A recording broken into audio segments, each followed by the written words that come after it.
How to Single Crochet 4 Together. Thanks to Lion Brand and Denise for providing supplies for this video. We're going to work a single crochet 4 together. This is worked over 4 stitches and it decreases by 3.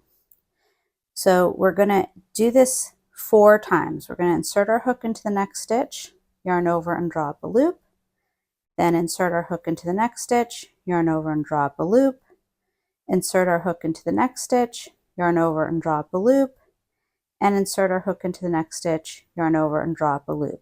Now we'll have 5 loops on our hook. We're going to yarn over and draw through all 5 loops. Let's do that again.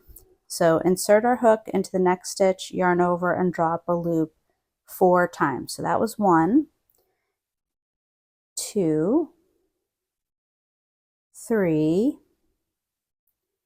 4, and now we'll have 5 loops on our hook. We're going to yarn over and draw through all 5 loops. I hope you've enjoyed this video. Have a great day.